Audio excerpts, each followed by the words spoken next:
the first thing to recognize is there's a lot more to life than what we can feel and touch. And if you look at the depth of reality, like if I put your hand under a microscope and we look deep enough under a microscope, you'll see a thing called the molecule. I think many people have heard about a molecule.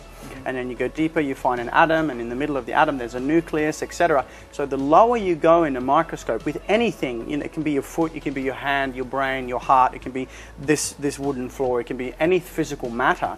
The lower you go under a microscope, you'll actually find, scientifically proven, that your body is made up of 99.9% non-physical. That means non-physical stuff. So 99.9% of you is pure space, right? And as Einstein said, there's two ways to live your life. One is that nothing's a miracle, and two is that everything's a miracle. So the question is, what is this space? Who am I, really? And that's the greatest question in the history of humanity. Who am I? And so the truth is, well, you're made up of 99.9% pure consciousness, pure quantum potential, and the rest, 0.01%, is the physical.